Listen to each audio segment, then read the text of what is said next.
Warning.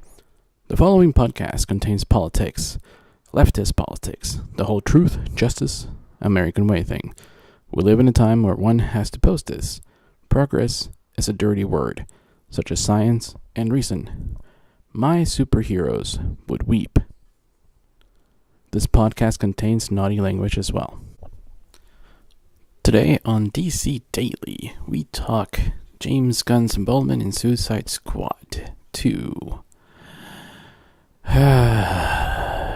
Look at that poor Flash.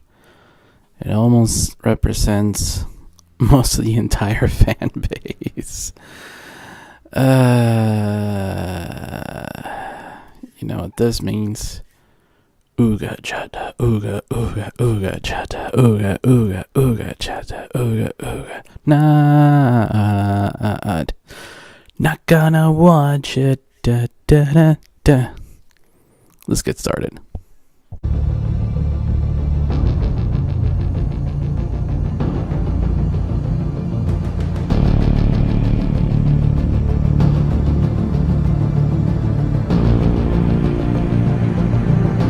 Actually, no. Let's talk about it, because I want to have a good damn show today. It's been a couple of weeks off. I had a nice birthday going, so let's get rid of this shit, shall we? I think the first reply says it all. I wish it the same fate as Whedon's Batgirl. And yeah, I happen to agree. I think that as a marketing ploy, DC definitely stole a bunch of thunder from Marvel with this move. Now, again, there's a lot of reasons why I don't support James Gunn. There are several. The only way that I would watch it is if, kind of like in the past, you know, like the only way that I watch a James Gunn movie is if it was directed by Zack Snyder. You know, Dawn of the Dead. I like that movie. So that's the only way that I'd see it. Or maybe like a Robert Rodriguez or a Guillermo del Toro, someone really cool that I respect as a director who kind of brings their own writer to kind of polish off whatever bullshit James Gunn writes. Now, one of the things that I find it really interesting is that this whole rehire James Gunn people, we're going to put their name to the test because it's going to be clear that they probably didn't give a fuck about him. Most of the time, they were just like going along for Disney and Marvel, which kind of seems cultish. So now that James Gunn has another fucking job, guess what? Every one of those fuckers who has that hashtag rehire James Gunn, you better fucking go see this movie. Because we have the screenshots and we're going to call you out on your fucking bullshit. You know, and yeah, some people might say, well, David Ayer said it was an incredibly brave and smart move by the studio. I agree. But, you know, that doesn't necessarily mean the outcome is going to be really good or bad. Like I said, they need a really good director for them to polish all this stuff. So, and yeah, that's kind of what I feel about it. But if you want to get to know, I have 5 very quick reasons why I fucking hate James Gunn. Number 1, he made Hollywood, the art world, look like a fucking jackass. Quite simply because, you know, prior to him, we had Roseanne say some pretty fucked up shit, right? Part of the whole Disney family. And, you know, we were kind of like, hey, fuck that shit. You know, you can't be a fucking Nazi and be like, oh, this was a joke. You know, it's like, no. You kind of are what you joke. You know, it's kind of like your drunk uncle on Thanksgiving. If he's kind of a racist, that shit will come out. So that was part 1. He made all the art world and Hollywood and all the liberal people look like a fucking jackass because all of a sudden, you know, you can't have a monopoly on what is right and what is wrong to say. So, part 2 is that this was kind of like a brainwashing manipulation by Disney. You know, what does that mean? It means that for 2 giant production, you know, of Guardians of the Galaxy 1 and 2, all these fucking people didn't give a shit who this person was and all the fucked up shit he said before. They're like, well, we'll give him another chance because he's making a shitload of money. But I made a comic that, like, dude, like, no, he's fucking horrible. And that's the problem with, like, brainwash and cult mentality. It's like, well, if you remove the support of Marvel and Disney, you might not go see his movie now. So it's like a lot of people were not really supporting him as a disgusting human being, but they were supporting Marvel and DC, which is kind of like fucking bullshit, you know. Number 3 is that, quite frankly, he's not very good. You know, if you look at the Guardians of the Galaxy comics, Drax was drastically superior character to what we see in the movies. The creator of, a couple other Guardians of the Galaxy characters have said that, like, he couldn't even recognize his character on screen. So all those people who are like, oh yeah, he does great stuff. I'm like, no, even the LA Times was like, the rise of post-plot cinema. It's like, he writes really shitty.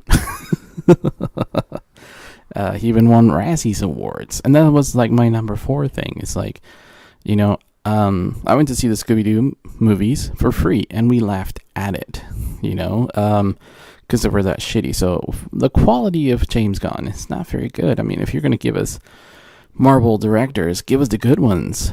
Like, you know, Edgar Wright. I mean, that dude walked off of of Marvel, so I'm like, hell yeah, that dude, give us that one. And last but not least, it's like I said, it's like, if he's gonna respect what came before it, that's cool, but I don't think his track record fits.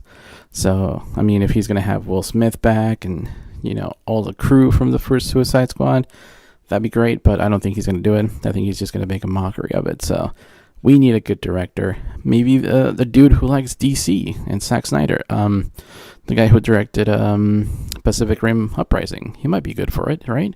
I'll fucking watch that. But otherwise, if he directs it and writes it, not gonna watch it. Hashtag that shit. Let's get the show started.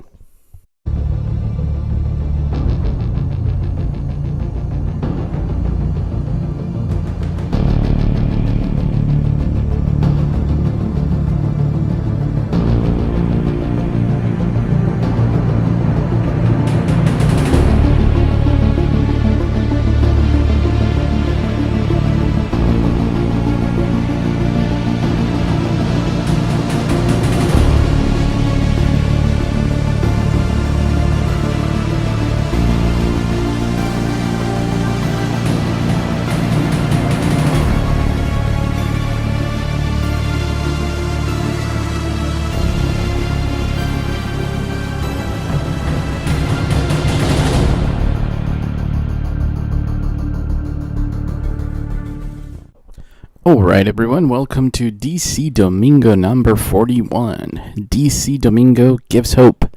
This is a big shout out to DC Fan Gives Hope on YouTube.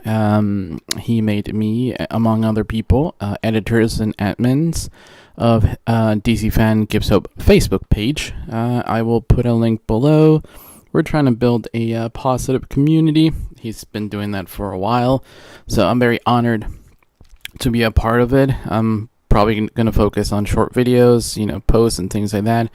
Mainly just not dealing with a lot of clickbait stuff. So, very much thank you to William. So we're going to talk about 10 things, you know, just because it's fun. I do have an extra one because there's a lot of things to cover. So we're going to talk about the Lego Bad Guys video game. We're going to talk about Black Lightning, Flash, Arrow, Supergirl, all returning. We're still waiting for the Legends of Tomorrow premiere, but we'll probably cover that on another episode, along with the Constantine animated cartoon that it's on air.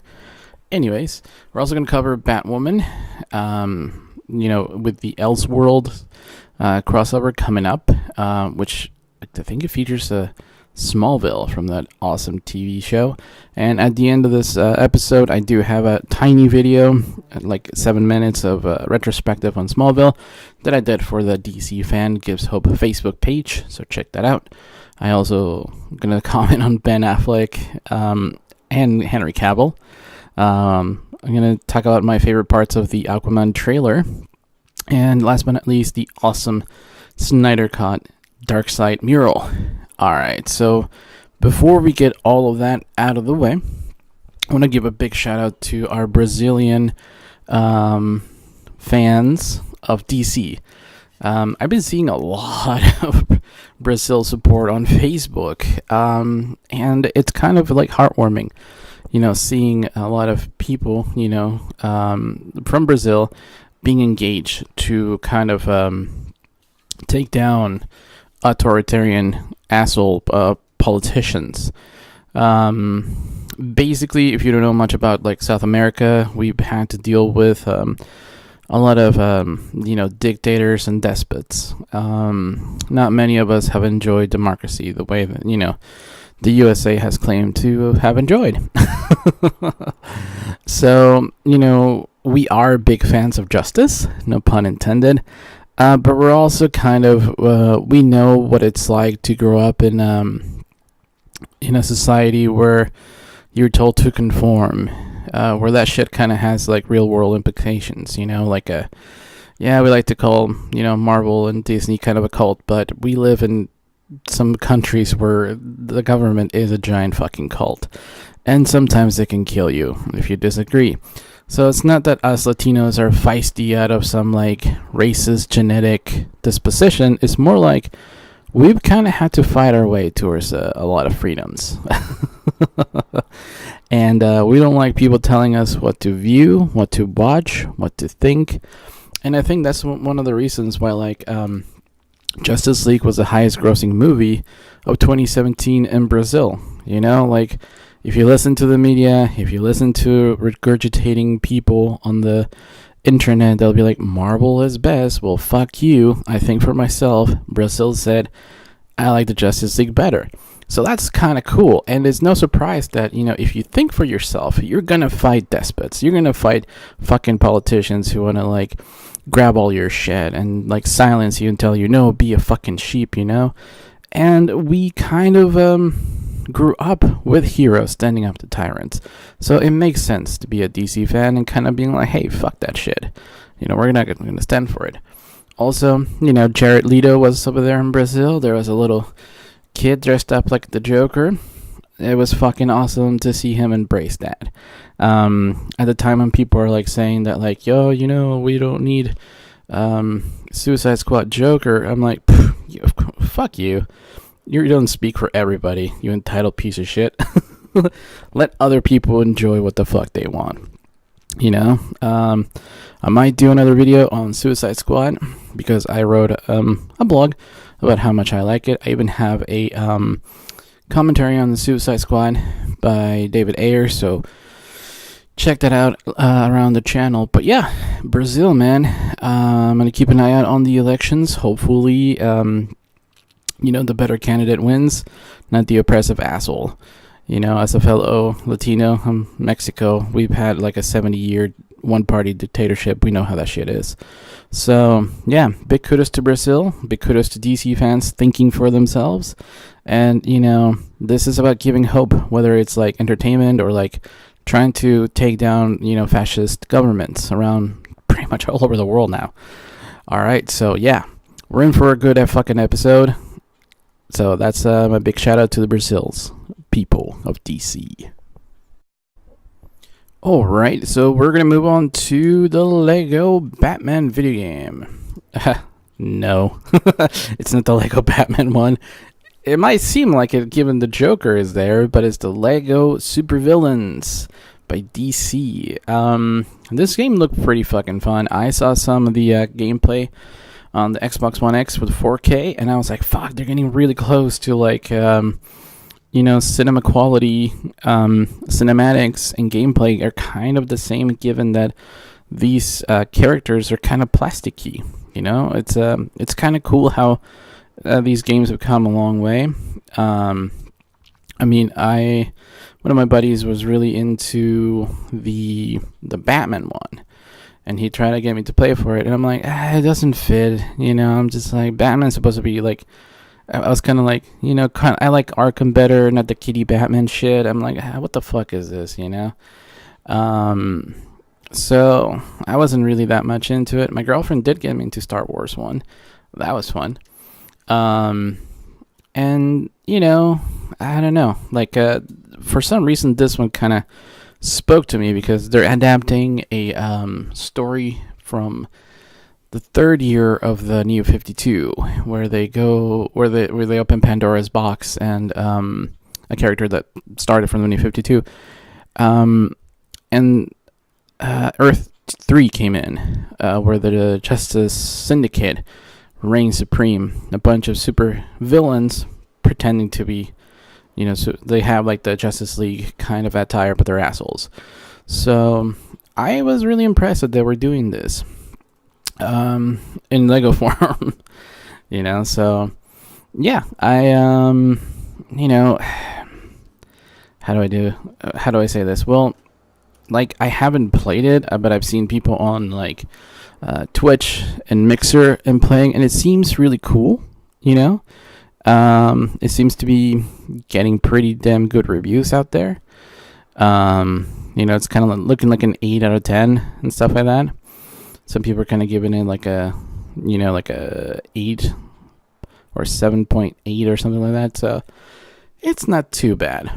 I'm kind of seeing it like it's getting good reviews. It seems kind of fun, and I'm waiting for payday because I was saving for an Xbox One X with 4K, but I got myself a new iPhone. I know. It's first world problems. But I'm actually excited about this game. I will probably post some kind of gameplay. I'm not sure when I'm buying it, because currently Red Dead Redemption 2 and Assassin's Creed are going to be my main purchases. So if maybe Black Friday comes along, I'm going to buy it, or for Christmas, some lovely soul will buy it for me. But yeah, it's good to see that, even the kiddie stuff from DC is getting like a darker tone, focusing on villains. I mean, that's kind of like how people will make this. For instance, I know they're like negative assholes if they're like, oh my god, DC's focusing on Lego kitty shit. But what's the other side of the coin, folks? Even the DC kitty shit is focusing on villains. Fucking badass, right? So it depends how you fucking spin things, man. Like, again, I don't get mad at people for like what they don't like. I do get mad at people for the context that they have. I kind of find that usually it's mostly the context and how you use things that is wrong, instead of how you feel or what you know. But anyways, yeah, I'm excited for this Lego game. So I don't know. If you played it, let me know what you think. Alright, so the season premiere of Black Lightning was last week, and this week we saw Chapter 2. So there will be spoilers for the first 2 episodes. The whole season is titled The Book of Consequences, and you can kind of see it happening.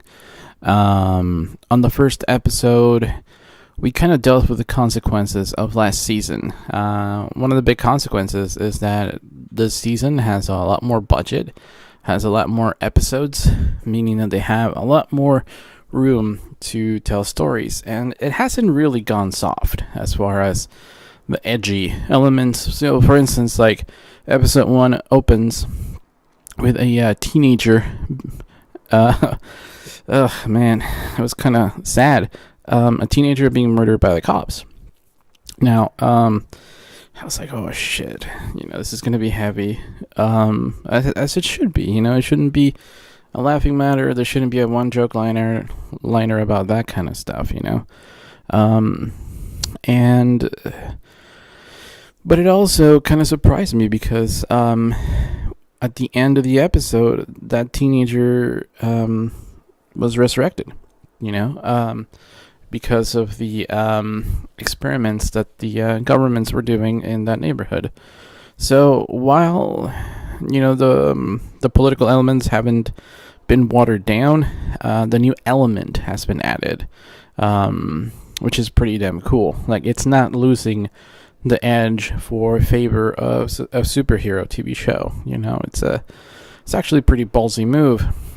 The other ballsy move is that Black Lightning, kind of took off his costume or his mask to reveal his face to his best friend, the commissioner of the police, which is pretty a big fucking deal. It kind of changed the whole dynamic.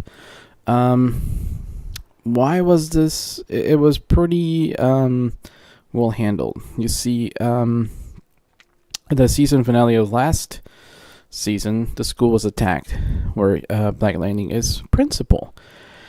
And the thing that happened was that as these kids were, under attack, the principal was missing. Black Lightning was there, but him as a principal was missing.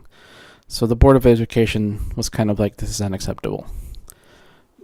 Which is understandable.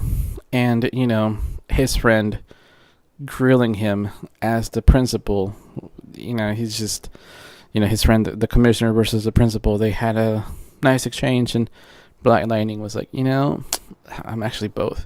So, very, very well handled, very beautiful scene. Book of Consequences. It's pretty good, and that was like the emotional part for the first episode. The second one, we saw the amazing Tobias Whale. In the first episode of the second season, his bodyguard, Cyonide, was killed. Yep. So in this one, he takes out 2 people as a revenge, and he has a lot more to kill. So he's becoming a really great bad guy. I'm really being intimidated. Chapter 2, Black Jesus, also kind of deals with the guy that I want to say is going to be the next Static X. I'm not sure he's going to be Static X, but he kind of looks apart. And anyways, he visited his ex-girlfriend before he got, injured and was, put in a wheelchair. And then Tobias Whale gave him, the drug, the metahuman drug, to enhance him and make him more like his, new assassin. Now that Cyonide is dead, he's going to be like Tobias Whale's assassin. So he visits Black Lightning's daughter, and it's kind of moving because you can kind of tell that these 2 kids really like each other. I mean, they're teenagers now.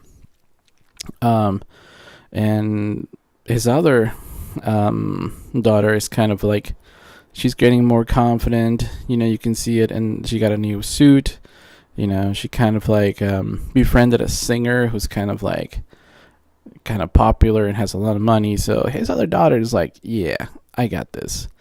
Last but not least, one of the nice little cool things about the episodes was this awesome picture of him and Obama. I was like, yep, I like that.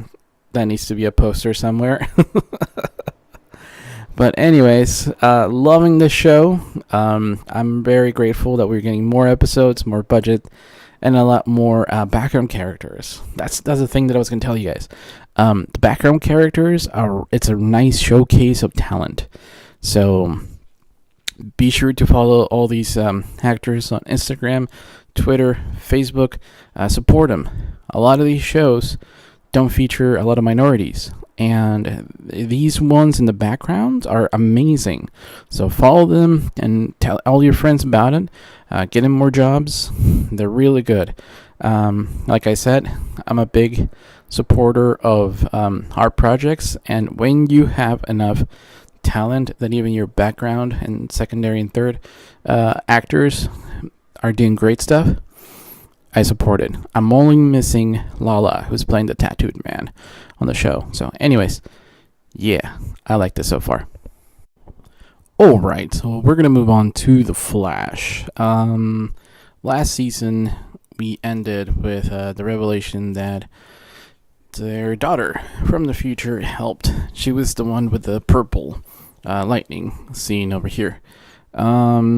So her daughter traveled back in time, well, their daughter, Barry Allen's and West Iris, traveled back in time to help Barry Allen in this particular moment. Anyways, when we landed in the first episode of The Flash, it was explained that in the future, what is it? Barry Allen disappears in the, what was it, 2022, I think? Well, apparently, he's still missing 25 years later. So it means that, she wants to maybe have her daddy come back. Or, I don't know what it means. But it basically means that she grew up without a father. And all that she was able to learn about Barry Allen was through her mom and through the Flash Museum. So that's kind of fucked up. Pretty sad. But it does bring like kind of finality, knowing that the future still double uncertainty, this double jeopardy kind of a thing, kind of makes the show a little bit more beautiful because they're doubling down. They're saying, hey, Flash is probably going to end on that particular season when he disappears in the crisis. It is no surprise, though, that they are introducing the Elseworlds with the Monitor. Hopefully they'll do Crisis on Infinite Earths on TV show. Looks like they're doing that. But hopefully that will coincide with the films. I think that's one way to go. I think they can reboot pretty much everything. That way, like, they can give Ben Affleck and Henry Cavill and, Gal Gadot enough time, and, Jason Momoa too, and Ezra Miller, Ray Fisher, all the Justice Leaguers enough time around 2022, to kind of like own their characters and that be Earth Prime or something, like there's so many cool stuff they can do. So it kind of brought the sweetness back to the show. I remember like the first season, everything that Joe West said was kind of heartfelt and emotional, and so it looks like they're bringing that back. Speaking of emotions, poor Cisco and Gypsy, they broke up, so they're kind of dealing with that.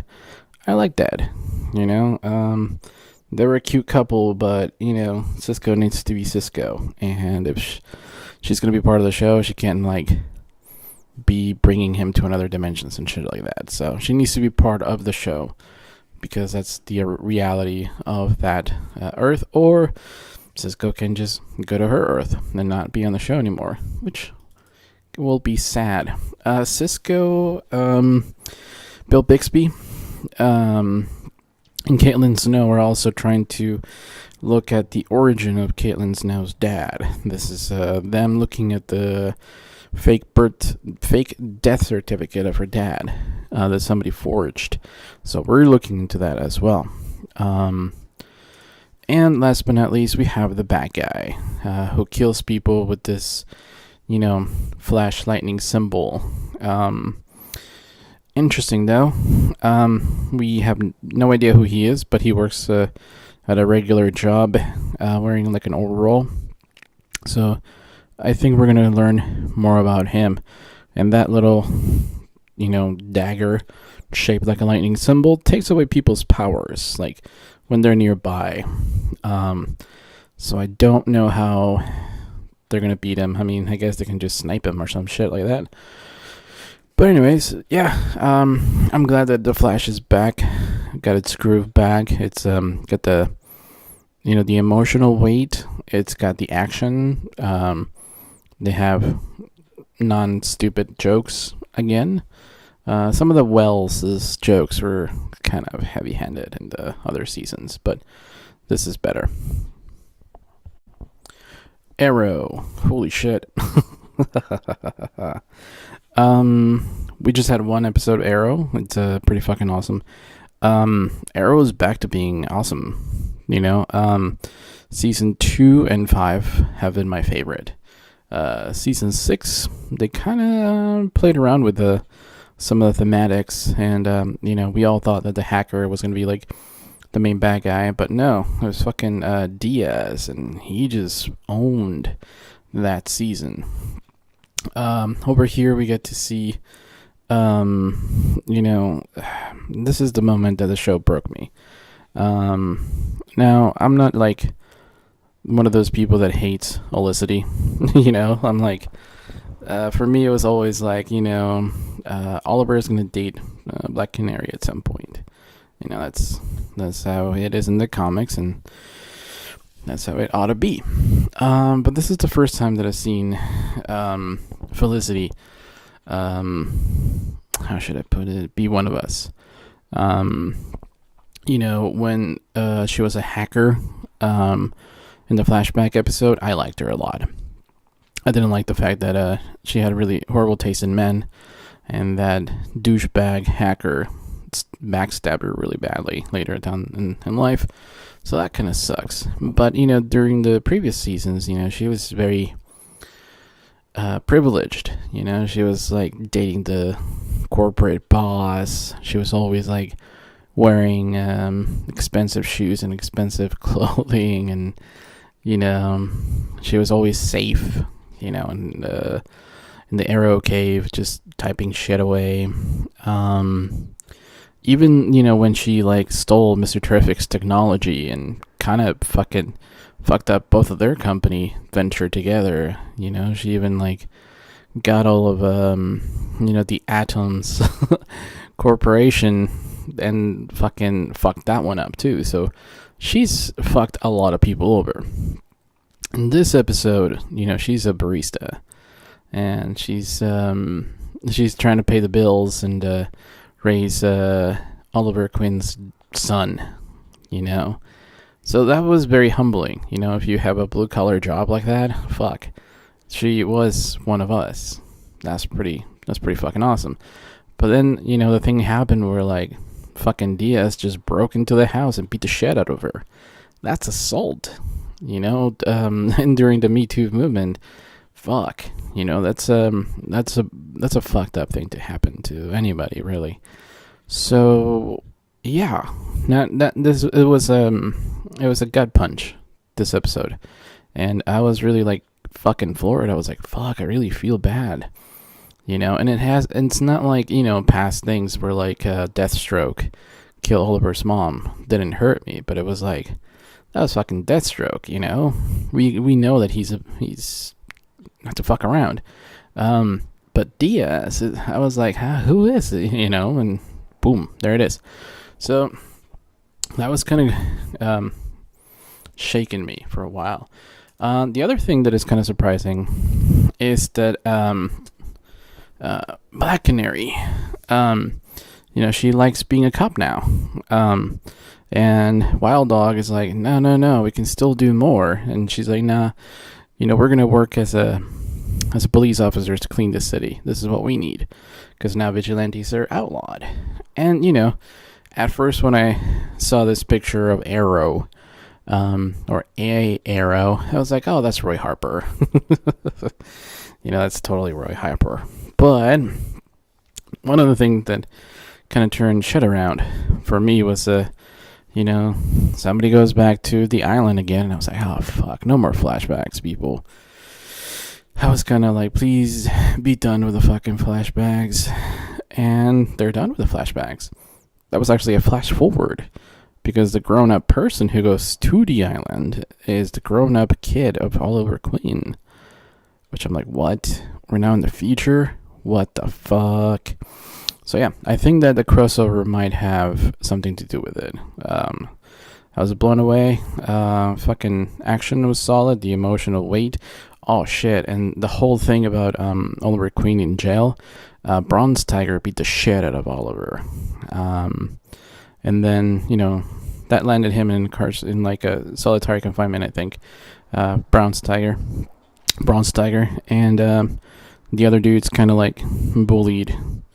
Or a new person in jail, and then just beat the shit out of him too. He's like a tiny dude.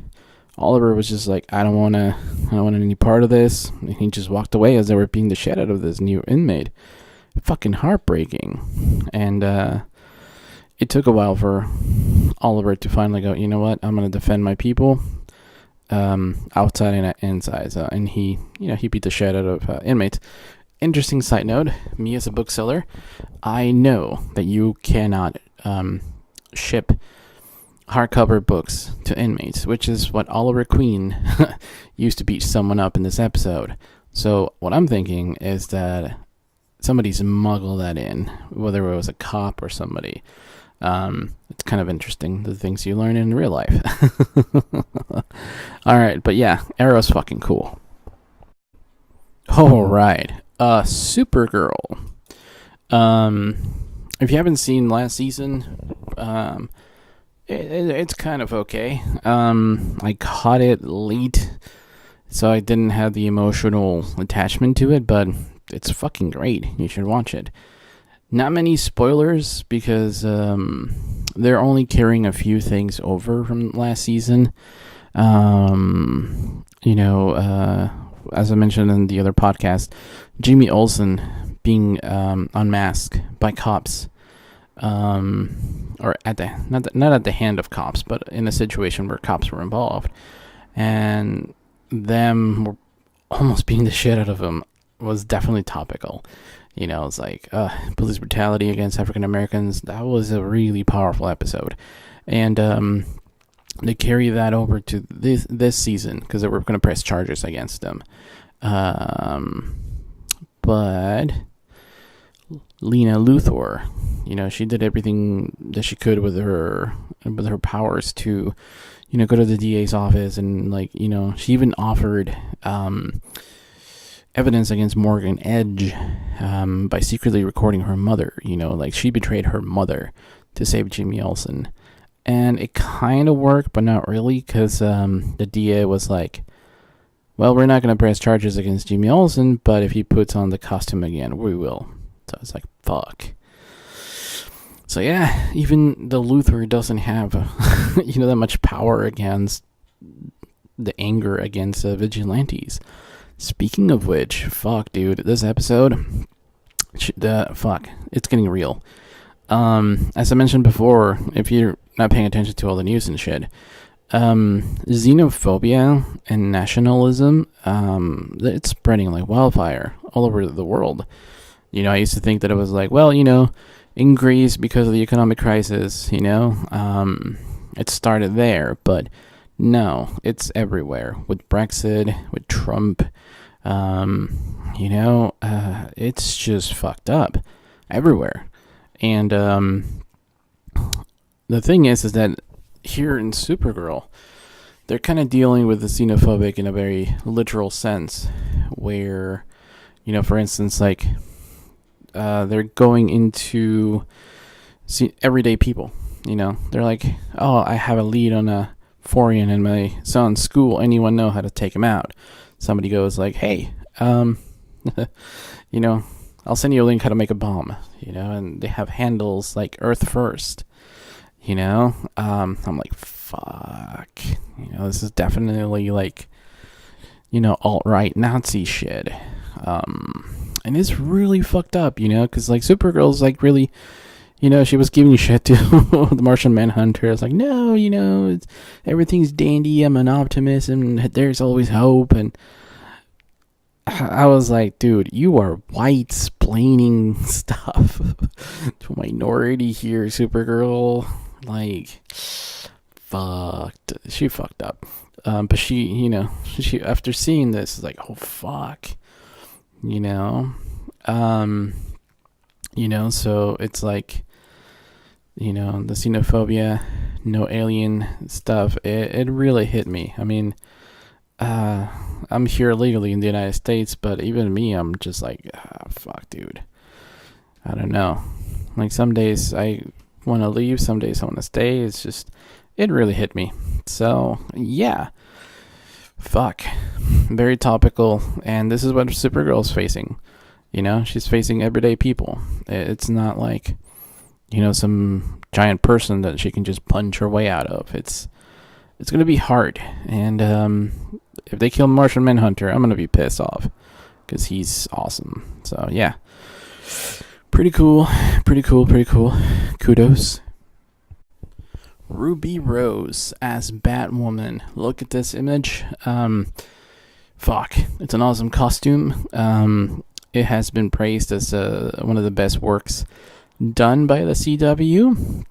Although they've done a lot of cool shit, man. The Martian Manhunter, specifically, done was a beautiful costume. It's like, and because they use really good cinematography, and good CGI, that costume of the Martian Manhunter kind of rivals some of the shit they do with the Marvel movies. I know it's fucked up to say it, but it's awesome. Also, side note, on Supergirl, Kara Danvers' sister, she's the head of the DEO or something like that. Anyways, her new outfit is really badass. And, instead of just having dual pistols, she has like magnets and some kind of other interesting gear that I'm like, fuck, that's where good writing comes from.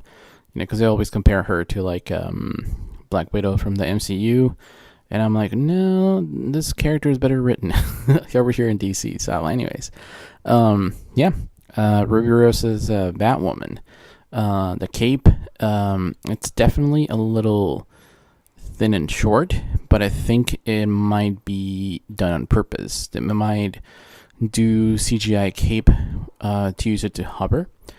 I like that she has a utility belt with an actual, pouches there, so she will be able to use. And I love her red hair. I don't know if they're gonna keep her natural hair or they're gonna probably wear a wig. It's a little bit easier for consistency in the TV show. Yeah, it looks fucking epic. She has her own fucking bat signal. That's crazy cool. And I'm glad that she's wearing like combat boots and not like fucking high heels and shit. Yeah. Elseworlds, it's gonna be coming up pretty soon. They're gonna be doing the whole, crossover. And one interesting tidbit is that the monitor is gonna come into play. The big crisis on Infinite Earths, that kind of monitor. So we're looking forward to this, and they're introducing Batwoman in a really fucking epic way. I mean, they're going all out, and it's going to be the crossover. How cool is that? The other interesting thing we learned through this awesome picture by Supergirl herself is that Grant Gustin is filming at the Smallville house. That's right, the house that was featured for 10 seasons on Smallville. Gets featured right there, so oh man, it's gonna be fun. I can't fucking wait. I just can't wait. Also, they're again, Brazil, represent Brazil. They're doing shout out to Batwoman, Brazil. Go ahead and follow them on Twitter. Apparently, the Trigger Twins are going to be featured as some kind of gang or something, because they look like bikers. And you see like Stephen Amell and Grant Gustin there. So, interesting tidbit. I'm pretty stoked about Elseworld. So, Batwoman. All right, so here's the juicy one. Big shout out to Film Gob. If you haven't gone to his channel, definitely go ahead and check him out.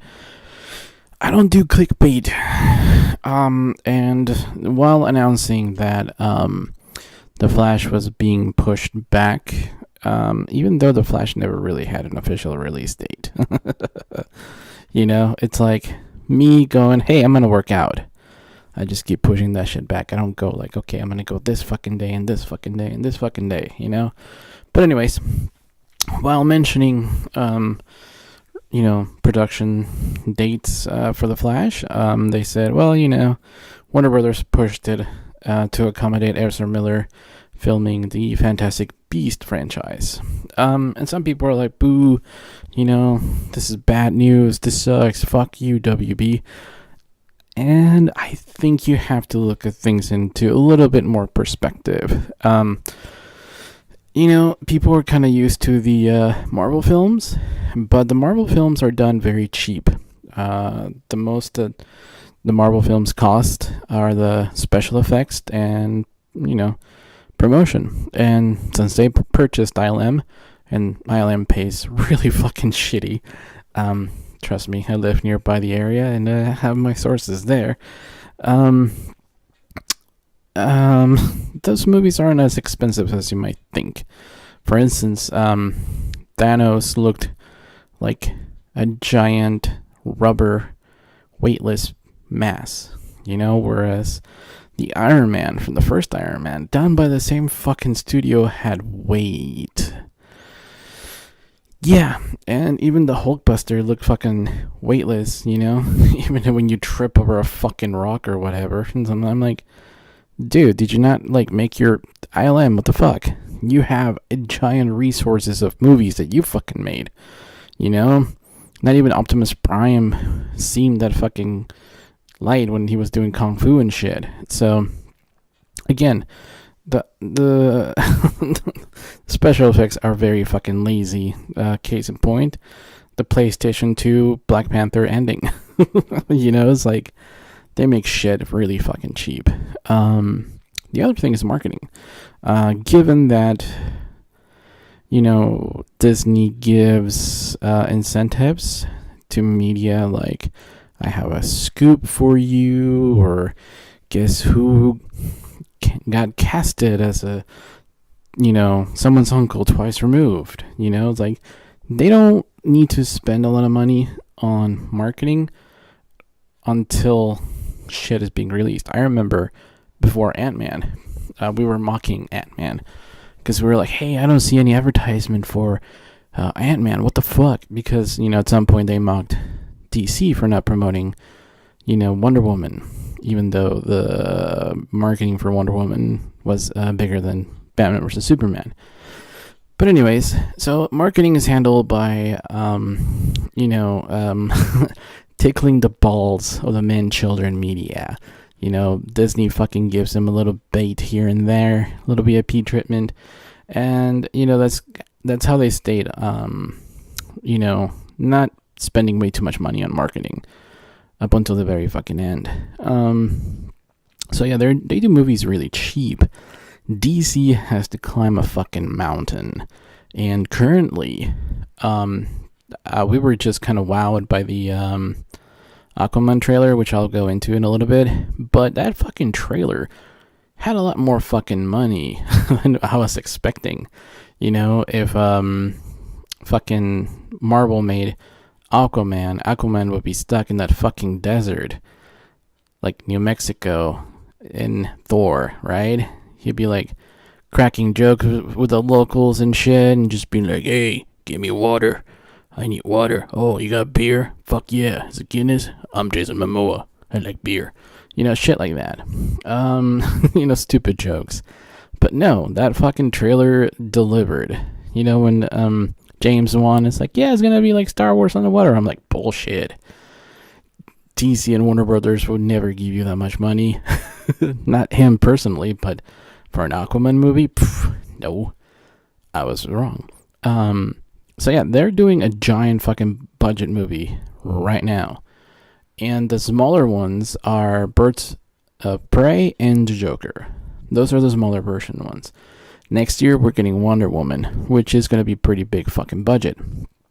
So yeah, it makes sense that The Flash, a big budget movie, will kind of needs to be reworked into late next year or early 2020. Because that's around the time that the Batman is supposed to come out. And speaking of which, I don't want to give the link to the Variety article. I don't want to give him any fucking clicks, any views. Fuck them. Fuck clickbait. So, I went to Film Gob, go ahead and give him a like and whatever. But he kind of took one for the team and, screenshotted what they were saying. These two writers, it is expected to recast The Dark Knight with a different actor. And that's it. It is expected. By who? Like, seriously, who the fuck is expecting this? Definitely not the head of Warner Brothers, Kevin Temuera, and Emmerich. Because they fucking paid a visit to Ben Affleck's house, gave him a script. Ben Affleck's been working out. So what the fuck? So, imagine it. If before you're getting fired, the CEO of your company that you're working for comes over and is like, hey, dude, check this out. I have all these great projects, but I'm going to fire you. It makes no fucking sense. So this whole thing of like it is expected, it's a fucking joke. And Film Gov has one of the comments here, by Jack the Only One, and I'm like, yeah, expected from whom? Not certainly by WB lawyers, because he is under contract, and the only project in production script format is The Batman by Matt Reeves. So again, I don't know where the fuck they're getting this shit, because even Henry Cavill's agent was like, he's still under contract. So I don't think Warner Brothers can just negate contracts like that. It's against the Writers Guild of America and Actors Guild of America, by the way. So they would be violating law and can be sued, which would really fuck them up. Now, why are people going with this shit? Like, there's no sources. I know people who are like already panicky about this shit. Like, oh my god, I'm quitting. I'm like, really? Over a fucking rumor? No, dude. My faith in DC is stronger than a weak rumor. I remember the times when people were like, oh yeah, Joel Schumacher is going to make a Batman Triumphant with Jeff Goldblum, and he's going to play the Scarecrow, and it's going to be really dark, and Jack Nicholson's going to come back in a few nightmare sequences, and it's going to be awesome. Guess what? That shit never happened. Sounds great, right? But sometimes shit never happens. Look at Edgar Wright's Ant-Man. That shit never happened. Hulk the sequel. That shit never happened. A good Mandarin movie versus Iron Man. That shit never happened. I mean, imagine if like in The Dark Knight Rises, it's like, oh yeah, the Joker killed your parents and he pretended to be Joe Chill because it was a joke. That's basically what happened in Iron Man 3. But anyways, we're here to talk about DC. So this fucking clickbait, it's kind of bullshit. People are saying, oh my god, reboot the DC, blah, blah, blah, DC's getting rebooted and shit like that. Meanwhile, Ben Affleck is going to the San Antonio convention. And yeah, Batman, he's labeled as Batman, not previous Batman actor, not quote-unquote Batman actor, or one of the Batman actors is coming to town. No, motherfucking Batman. He's allowed to do that. Now, if there's actually more evidence of the Marvel getting rebooted, then DC. Hashtag MCU reboot. And I'll show you. First of all, over here they're like, oh, sorry, Fox superheroes won't join the MCU on Phase 4. Bullshit. Maybe not right away, but they will. Probably towards the end. Why? Because of this. Kevin Feige taking over the X-Men future Disney Fox movie deal. Yeah, he's fucking taken over. And one of the things that, if you're thinking that the MCU is not getting rebooted, fuck you. Just go to Bing or Google or Yahoo and go Avengers 4 time travel. Boom. There you go. They're basically rebooting the whole fucking universe on Avengers 4. And where's the media outrage? Crickets. Hashtag MCU reboot. So yeah, what the fuck? Oh, and by the way, Fantastic Four are joining also the MCU. So there you have it, guys. There's a lot more evidence that the MCU is getting rebooted with Avengers 4. They're going to do some bullshit time travel. They're going to kill off the major Avengers. We're probably going to get Riri as Iron Man. And, a lot of the other Avengers in the, the comic book series that the Marvel fans boycotted on print. Yeah. So they might do that if they're ballsy, but they're probably going to play it safe and they don't want to piss off the alt-right and just cast a bunch of more white actors. And Captain Marvel, probably just going to be a one-off. She'll sacrifice herself, and then we'll get Miss Marvel, with Kamala Khan. So if you don't think the MCU is getting rebooted, that's probably because the media isn't calling it a reboot. They're basically calling, oh yeah, they're just, allowing the X-Men and the Fantastic Four to join. I'm sorry, but it took you 20 fucking movies to mention mutants. The DC Universe movie, cinematic universe, mentioned metahumans in their second fucking movie. Whose universe is broken? That's right. Not fucking DC. Yeah. Aquaman. Yeah. Fuck. That trailer was amazing. Alright. I'm sure you've seen the reactions. You've seen the analysis. Well, this is my take. Starting off with this beautiful shot of Temuera Morrison holding, baby Arthur Curry. By the way, if you haven't realized, this is actually great. It's the first, big screen adaptation of Aquaman as a, part native, indigenous Hawaiian. Fuck, that's beautiful. And you have this Maori ancestry actor, Temuera Morrison, playing his dad. I mean, it's fucking awesome. Wakanda is a made-up place, but Maori tribe, Hawaii, that stuff is real. So it's, I don't know. You might not hear a lot of race baiting coming from DC, but me as a brown guy, I'm fucking proud. They're not really using race as a factor. They're using heroism. And, I believe that Warner Brothers has always been kind of open about this, and it's great.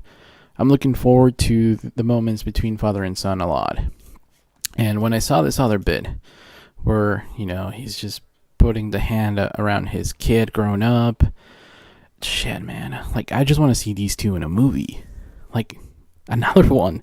I know that Aquaman's going to be, like, sci-fi and awesome, but these two should make another movies. Just, like a drama, I don't know. Like, have you seen We Were Warriors with Temuera Morrison? Fuck. He plays Jake. Oh, dude. Fucking iconic role. Kind of like Tom Hardy on Bronson. And, Temuera Morrison, made a PSA years later about how, boys should not imitate that character, but instead learn from it, to treat women better. It's beautiful. It's beautiful, man. And over here, they share like a nice moment, father and son. I like those moments a lot, especially over here, because it looks like a biker bar. Jason Momoa drinking his Guinness, being happy as fuck, and having like this really great parent figure. I'm not gonna lie to you. It's good. It's good to see someone who kind of looks like you represented. I mean, if I was really fit, I'd fucking be Momoa, but, I'm a little out of shape at the moment, but I'm like, he's got that brown superhero, kind of like me. Fucking love it.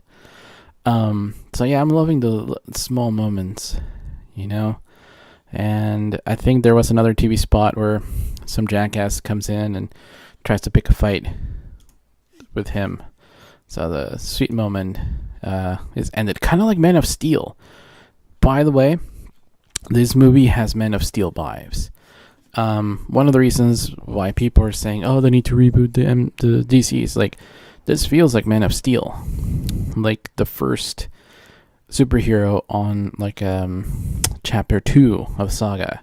If the MCU has phase 1 and 2, this is going to be volume 2, or kind of like in comics, graphic novel 2.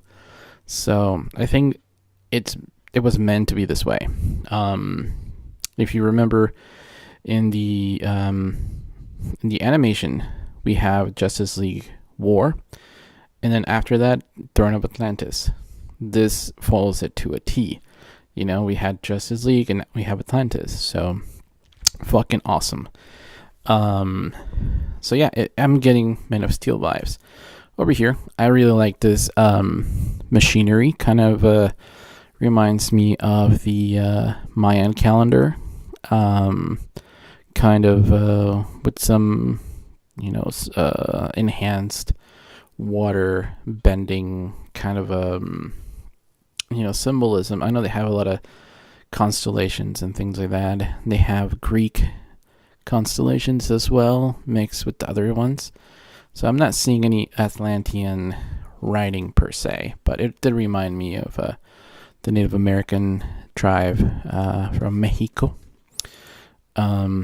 This epic shot of King Atlan, sorry, with the whales, it's actually from a comic book cover. And it kind of reminded me of the shot that was deleted from Zack Snyder's Justice League by Joss Whedon, where Aquaman himself is doing this exact same fucking pose. I'm going to try and find it for you. Oh, here it is, guys. I found that screenshot for you guys from that beautiful trailer from Comic-Con. So, isn't that the similarity just beautiful? I miss you, Zack Snyder. But anyways, we got James Wan. I picked this shot. It gives us a close-up of the layout of Atlantis. This is the main bridge that was rumored to just kind of go.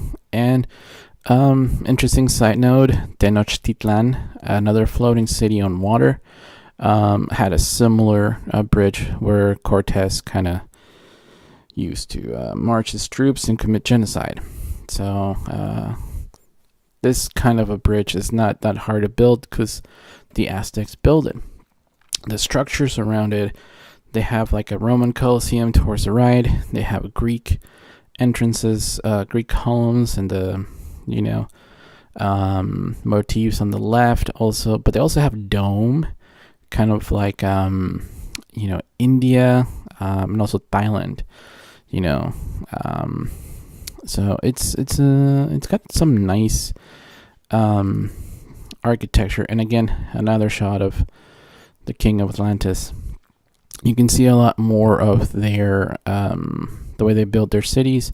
You can see more Greek architecture, but also a lot of golden statues, a giant spear or A-shaped at the end of this bridge. Amazing. It's the Aquaman insignia, and you get to see the trident at his hands over here. Quick word on the trident.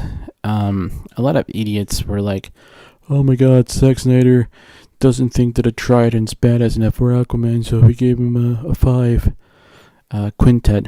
And they don't know that the trident, it's like Excalibur. It's like the fucking iconic one. You can see it being forged over here. So we're probably going to get a really cool introduction of how the gods of ancient lore forged this. The trident of power.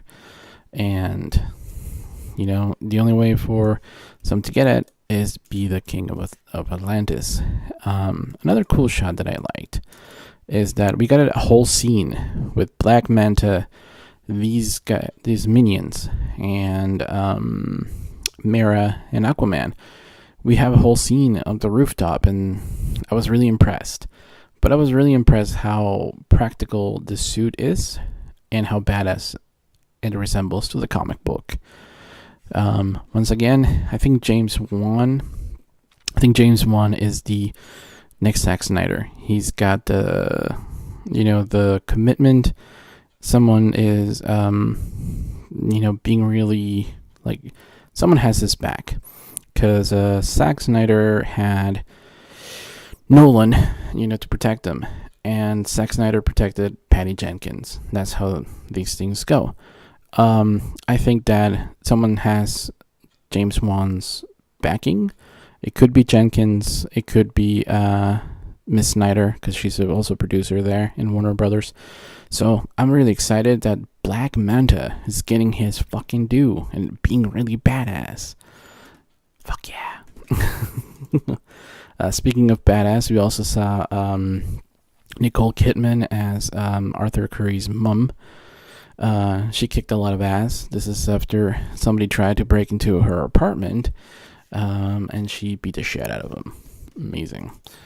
One thing that I did see is that people were saying, oh my god, Warner Brothers is fucking up this movie again. They said that James Wan was going to bring his horror elements to it and he was going to horror it up. I'm like, this isn't,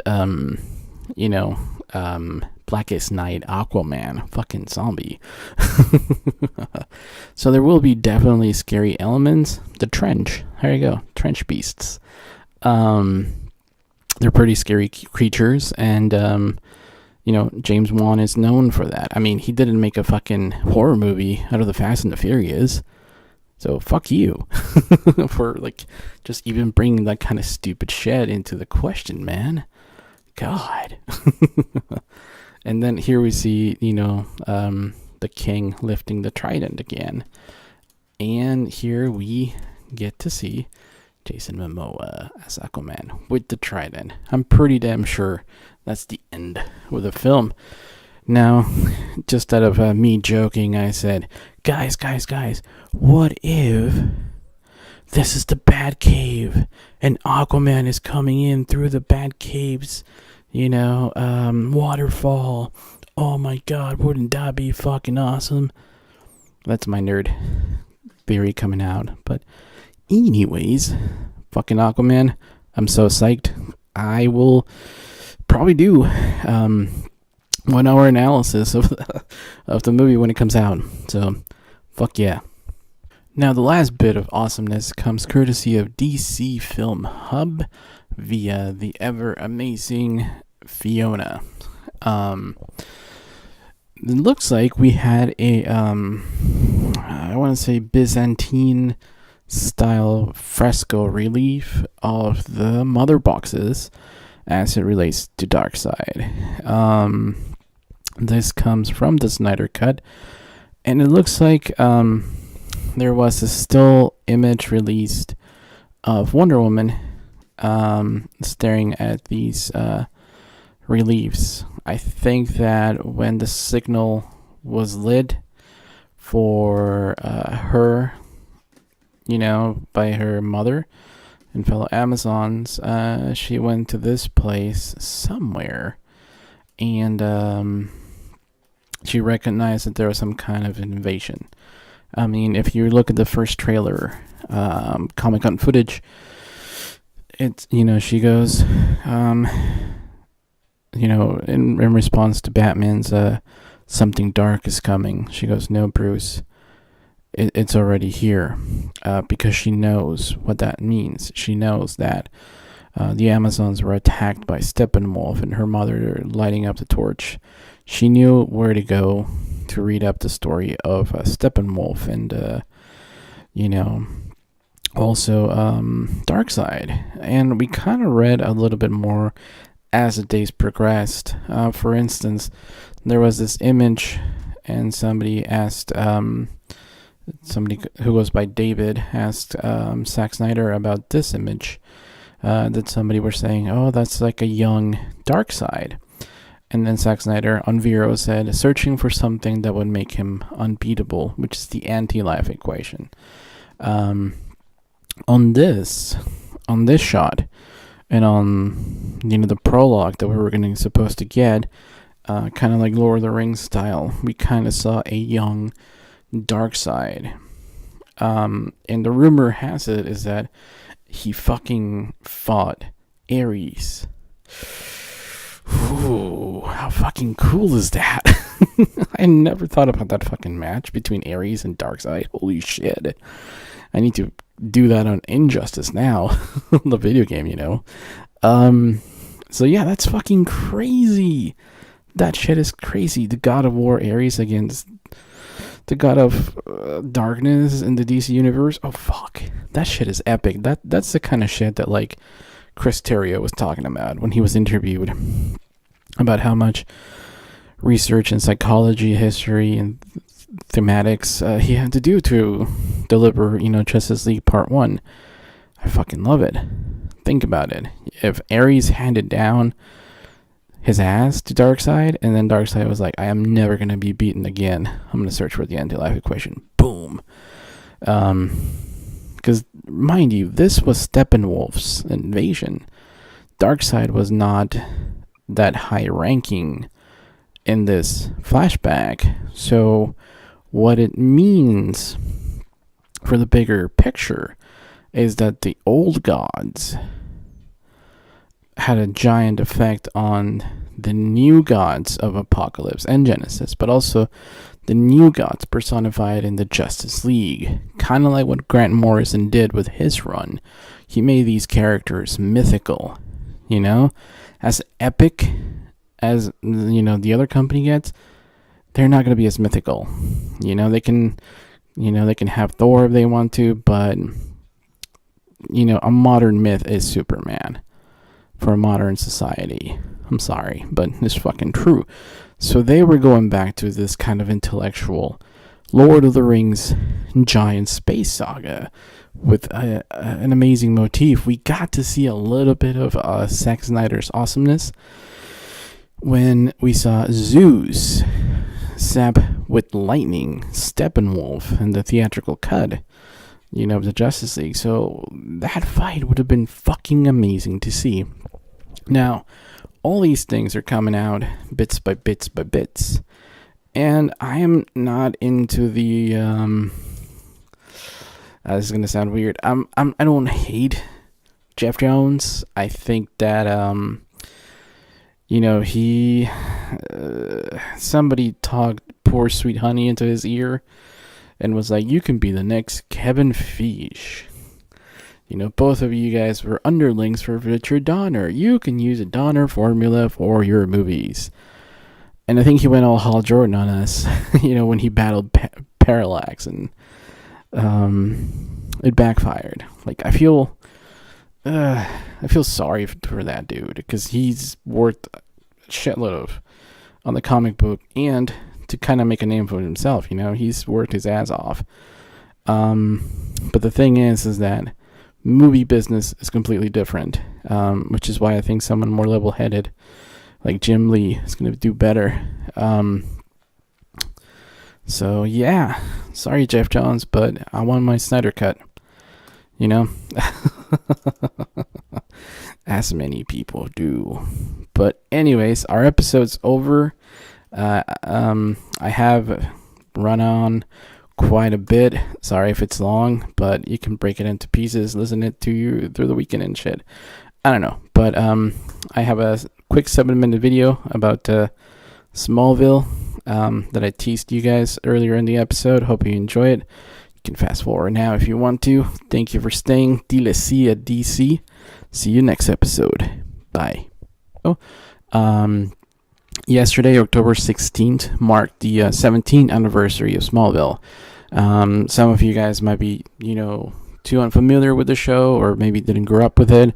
But during the post 9/11 war on terror, the nation, USA needed some uplifting stuff. And Smallville definitely delivered. I know that the nerdy, geeky websites, their main focus was Joss Whedon's Firefly.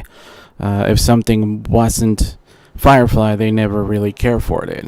I know that a lot of other TV shows have had much bigger success than Firefly, but that was the vibe around that time between bloggers. It's like Joss Whedon was God, and if anything was compared to Firefly, it needed to live up to that expectations, or even Buffy.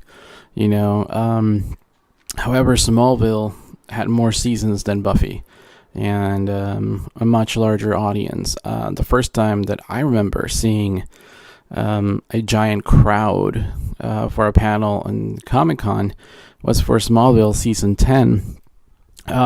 Basically what happened was, like, girls started camping out the night before around like 8 p.m. for the 10 a.m. San Diego Comic-Con.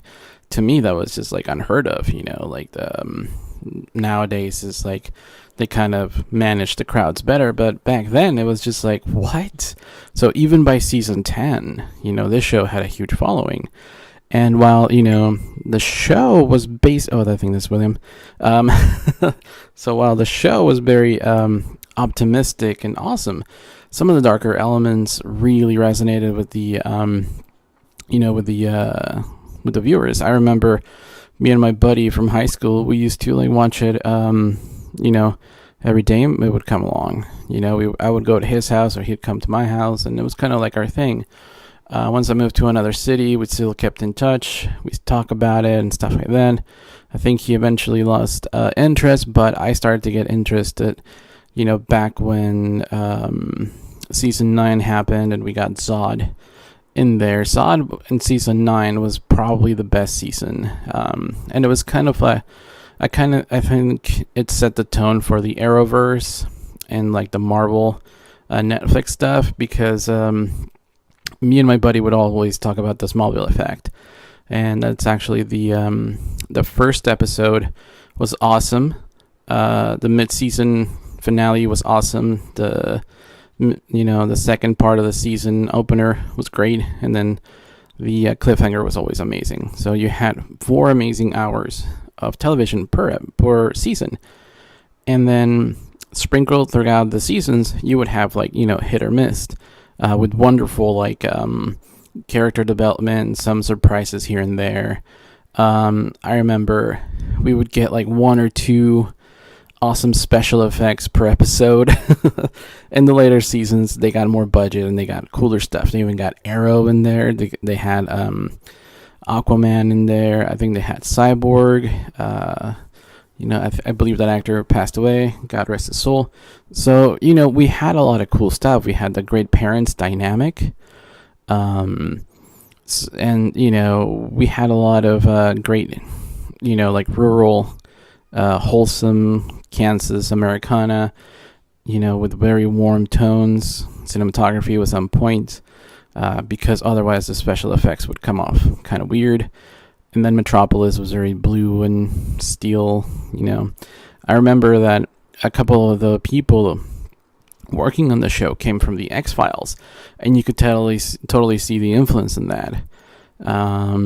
You know, can't say enough for the cast. I mean, Tom Welling as Clark Kent Superman was really amazing.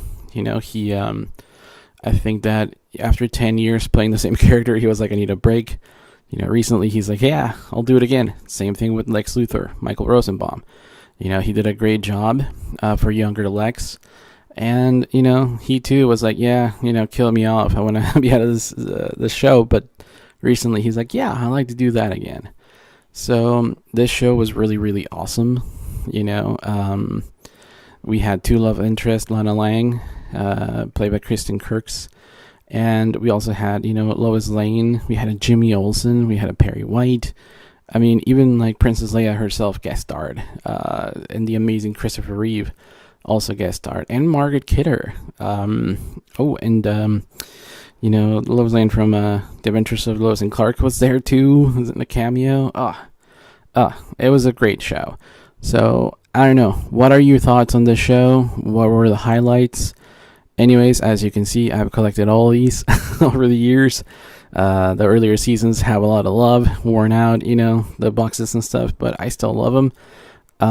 Anyways, what are your thoughts on Smallville?